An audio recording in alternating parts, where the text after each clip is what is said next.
গ্রীষ্ম বর্ষা বিনীতি ভরসা। হ্যাঁ, বিনীত শপিং সিটি। নমস্কার, আপনারা দেখছেন হুগলি আপডেট। আপনাদের সঙ্গে আমি উষা। আসছে খবরে, হুগলি চুঁচুড়া শহরে বিপ্লবী ভূপতি মজুমদারের মূর্তি বসানো নিয়ে তৃণমূল কংগ্রেসের গোষ্ঠীদ্বন্দ্ব প্রকাশ্যে। হুগলি চুঁচুড়ায় বিপ্লবী ভূপতি মজুমদারের আবজ্ঞ মূর্তি উন্মোচন ঘিরে রাজনৈতিক বিতর্ক। আবারও শাসক দলের অস্বস্তি বাড়ালেন হুগলি চুঁচুড়ার পৌরসভার ৬ নম্বর ওয়ার্ডের জনপ্রতিনিধি ঝন্টু বিশ্বাস। হুগলি চুঁচুড়ার পৌরসভার অন্তর্গত কালীতলা গৌরাঙ্গ সমিতি এলাকাবাসীর উদ্যোগে বিপ্লবী ভূপতি মজুমদারের আবজ্ঞ মূর্তি উন্মোচন করা হয়। অনুষ্ঠানে উপস্থিত ছিলেন এলাকার বিধায়ক অসিত মজুমদার, প্রাক্তন পৌরপ্রধান গৌরীকান্ত মুখার্জি, বর্তমান পৌরপ্রধান পার্থ সাহা, ২ নম্বর ওয়ার্ডের জনপ্রতিনিধি রঞ্জন লাহা, স্থানীয় নেত্রী সঞ্জনা সরকার, গোপাল ঘোষ সহ অন্যান্য নেতৃত্ব ও এলাকাবাসী। তবে এই অনুষ্ঠানে দেখা মেলেনি ৬ নম্বর ওয়ার্ডের জনপ্রতিনিধি ঝন্টু বিশ্বাসের। ঝন্টু বিশ্বাস সরাসরি বিধায়কের বিরুদ্ধে গোষ্ঠীদ্বন্দ্বের অভিযোগ তুলে বলেন, এটা দুর্ভাগ্যজনক। এটা আমাদের চুঁচুড়ার রূপকার বিপ্লবী ভূপতি মজুমদার, খুব ভালো লাগলো আর কি। ওরা যারা করছে তাদেরকে সাধুবাদ জানাই। উনি এতে আবার এতে কোনো কিছু অন্য অভিসন্ধি আছে, এটা আমার পুরো একটা অভিসন্ধি আছে, সেটা আমার মনে হচ্ছে। আমি জানি না আজকে যে উদ্বোধন হবে এটা আমি জানি না। যে বলছে তাকে বলুন যে আমাকে আর কি কোথায় আমন্ত্রণ পাঠিয়েছিল জানি না, তাদেরকে জিজ্ঞাসা করুন, ঠিক আছে? ছল চাতুরি আর কি ছলের অভাব হয় না, এটা তারই প্রমাণ আর কি। সে তো আর কি কেউ যদি নিজেকে আর কি বেশি করে মনে ভাবে আর কি, উনি বিভেদ সৃষ্টিকারী। দলনেত্রী যেখানে বলছে যে সবাই একসঙ্গে থাকতে একইভাবে করতে, কিন্তু উপরে দেখায় উনি আর কি সবাই এক আছে, আবার সেই গিয়ে উনি বিভেদ অ্যাকচুয়াল হচ্ছে উনি আর কি বিভেদ সৃষ্টিকারী। বিভেদ থাকা উনি খালি ওনার লোক দেখেন, কে আর কি সে দেখলো না, এনে না বগনা সে দেখবে না, উনি আর কি ওনার লোক হলেই হলো, ওনার গিয়ে তেলপাট করলে সেটাই আর কি ওনার লোক। এই ঘটনার মাধ্যমে আবারও প্রকাশ্যে এলো তৃণমূলের অন্তকলহ। বিধানসভা নির্বাচনের আগে এমন বিতর্ক যে শাসক দলের অস্বস্তি বাড়াবে তা বলাই বাহুল্য। এ বিষয়ে বিধায়ক অসিত মজুমদার কি বলছেন শুনবো। এই যে দেখছেন, এটা একটা বাঁধ, গঙ্গা নদীর জলে যাতে এলাকাবাসী ডুবে না যায় তার জন্য এখানে একটা বাঁধ দিয়েছিলেন প্রায় ১.৫ কিলোমিটারের উপর। পরে আমাদের সরকার আসার পর এটা ঢালাই হয়েছে, কিন্তু এই বাঁধটা করার পেছনে ভূপতি মজুমদারের অবদান কালীতলা মানুষ মনে রেখেছে, এবং তার জন্যই এখানে তার মর্মর মূর্তি আজকে ওরা স্থাপন করলো, এলাকার ছেলেরা, এলাকার মানুষ সবাই মিলে। আরো কয়েক জায়গা আছে তো না, কয়েক জায়গা নেই, এক জায়গায় আছে, সেটা ঘড়ির মোড়। ঘড়ির মোড়ে আছে, তার একটা কমিটি আছে, সেই কমিটি তার জন্মদিনে ওখানে পালন করে। আমরাও তার জন্মদিন পালন করি, আমরা ১লা জানুয়ারি। হ্যাঁ, কিন্তু এইভাবে যে মানুষ এতদিন বাদেও তাকে মনে রেখেছেন তার কাজের জন্যে, এর জন্যে কালীতলার যারা যুবক জয়ন্ত থেকে আরম্ভ করে সমস্ত তাদের প্রতি আমরা কৃতজ্ঞ। এবং এটা মানুষ যে সবাই ভুলে যায় এটা ঠিক না। মানুষ ভালো আছে, এবং মনীষীদের, মানুষদের, যারা মানুষের পাশে থাকে তাদেরকে মানুষ শ্রদ্ধা করে, ভালোবাসে এবং স্মরণ করে। এই আজকের মর্মর মূর্তি স্থাপনের মধ্য দিয়ে সেটা প্রমাণ হলো আর একবার। আজকে যে উদ্বোধন হলো। হুগলি থেকে চন্দনা দত্তের রিপোর্ট, হুগলি আপডেট।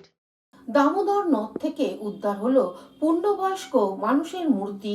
স্থানীয় জেলেরা প্রথমে দেখতে পায় মূর্তিটি। দামোদর নদীতে জাল দিতে গিয়ে একটি মূর্তির সন্ধান পেল স্থানীয় জেলেরা, যা দেখে চাঞ্চল্য ছড়িয়ে পড়ে ওই এলাকায়। ঘটনাটি ঘটেছে পূর্ব বর্ধমানে জামালপুর ব্লকে মৌদিপুর সংলগ্ন পালুজিপুর ফেরিঘাটের কাছে। মূর্তিটি দেখে অনেকেরই ধারণা মূর্তিটি পাথরের তৈরি, তবে কোথা থেকে এলো এই মূর্তি শুনে নেব সাংবাদিকদের কি বলছেন। এই জলের মোটামুটি 20 ফুট জল আছে। এবার সেখানে জালে ঠেকেছিল, জালে ঠেকার পর নিচে লাভা হয়েছে। মাছ ধরছিলেন নাকি? মাছ ধরছিল। আচ্ছা, তারপর আচ্ছা, এবার নেমে দেখছি এবার আটকেছে।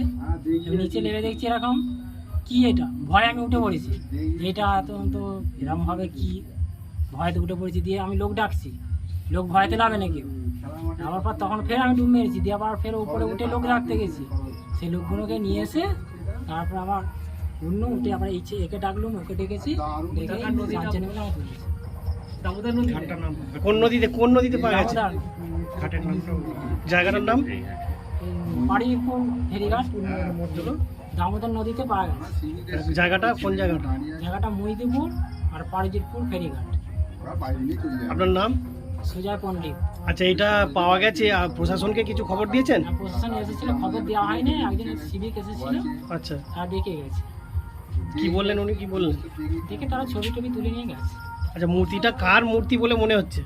আমরা তো কিছু বুঝতে পারছি না। আচ্ছা, এটা কি পাথরেরই মূর্তি না সিমেন্ট দিয়ে না, তৈরি? পাথরের মূর্তি। জামালপুর থেকে আশিস কুমার ঘোষের রিপোর্ট, হুগলি আপডেট। বিশেষ সাধারণ সভা অনুষ্ঠিত হয়ে গেল হুগলি সিভিল কন্ট্রাক্টরস ওয়েলফেয়ার অ্যাসোসিয়েশনে। হুগলি সিভিল কন্ট্রাক্টরস ওয়েলফেয়ার অ্যাসোসিয়েশনে বিশেষ সাধারণ সভা অনুষ্ঠিত হয়ে গেল। উপস্থিত ছিলেন রাজ্যের প্রাক্তন মন্ত্রী তথা বিধায়ক তপন দাশগুপ্ত এবং গোবিন্দ দাশগুপ্ত, উজ্জ্বল কণার, গৌর সামন্ত, রুদ্রেন্দ্র প্রসাদ পাকরাশি, পরিতোষ মজুমদার সহ অন্যান্যরা। এরপর কন্ট্রাক্টররা বিশদ আলোচনা করেন। বিধায়ক তপন দাশগুপ্ত আরো কি বলছেন শুনে নেব।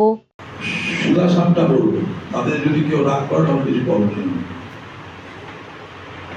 একটা অ্যাসোসিয়েশন করতে গেলে সব থেকে বড় কথা হচ্ছে ঐক্যবদ্ধতা। আপনাদের মধ্যে এমন কিছু মানুষ আছে যারা কাজ বোঝে আর টাকা বোঝে, অ্যাকশন বোঝে। আমি একটা টাইমে মেহবুব যখন চেয়ারম্যান ছিল এখানে সভাধিপতি, টোটালটা আপনাদের জন্য আমি করেছি। পরবর্তী কালে দেখলাম যে এটা ভেঙে গেল। আমি যখন হাত তুলে নিলাম তখন আস্তে আস্তে ভাঙছে। এবারে কর্মসূচি প্রসঙ্গে অ্যাসোসিয়েশনের পক্ষ থেকে গৌর সামন্ত কি বলছেন শুনবো। আজকে হুগলি সিভিল কন্ট্রাক্টরস ওয়েলফেয়ার অ্যাসোসিয়েশনে আমাদের সারা হুগলি জেলাব্যাপী যে সমস্ত ঠিকাদাররা ঠিকাদার কাজে যুক্ত, তাদেরকে নিয়ে একটা বিশেষ গুরুত্বপূর্ণ সাধারণ সভা আজকে আমাদের চলছে। এই সাধারণ সভা থেকে আজকে আমাদের একটা বার্তা, সারা হুগলি জেলার ঠিকাদাররা একত্রিতভাবে সুষ্ঠুভাবে সরকারি উন্নয়নমূলক কাজগুলো বাস্তবায়ন করবে। হুগলি থেকে চন্দ্রনাথ দত্তের রিপোর্ট, হুগলি আপডেট। এখন নিয়ে নেব বিজ্ঞাপন বিরতি। বিরতির পর ফিরে আসছে খবরে। শীত, গ্রীষ্ম, বর্ষা, পিনিতি ভরসা। হ্যাঁ, পিনিত শপিং সিটি। যে কোনো মরশুমের রেডিমেড জামা কাপড় পাওয়া যায় একই ছাদের তলায়। ছোট থেকে বড়, পুরুষ, মহিলা ও শিশুদের একমাত্র নির্ভরযোগ্য প্রতিষ্ঠান। শীতকালীন যে কোনো শাড়ি, জিন্স, টপ, কুর্তি, চুড়িদার, পাঞ্জাবি মানেই পিনিত শপিং সিটি। আখন বাজার, চুঁচুড়া, Hooghly. Enjoy a weekend at Vedam, the paradise of peace. A home away from home.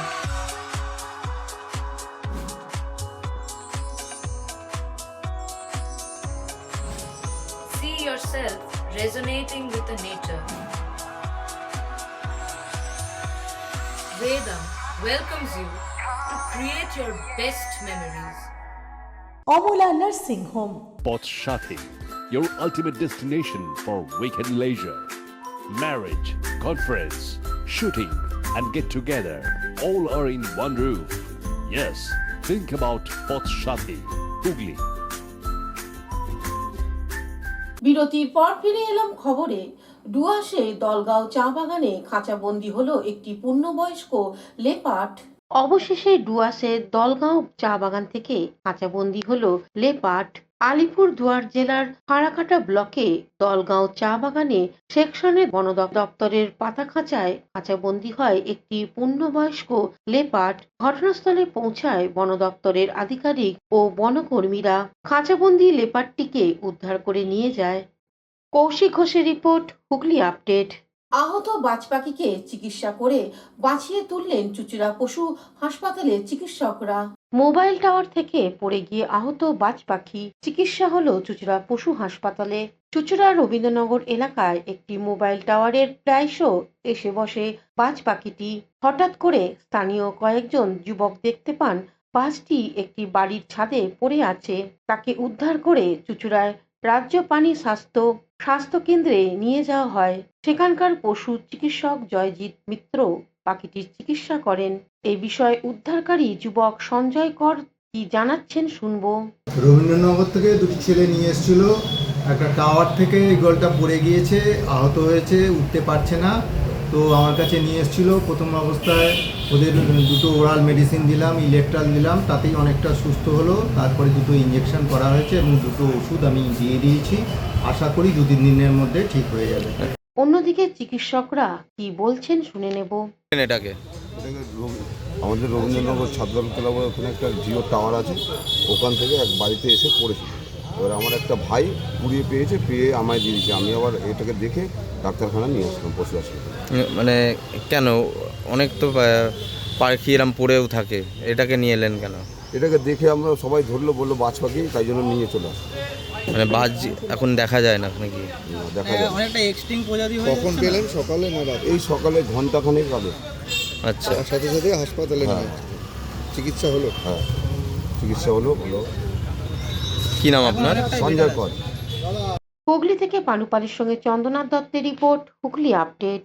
এখনকার মতন খবর এই পর্যন্তই। প্রতিদিন দেখুন হুগলি আপডেট। নমস্কার।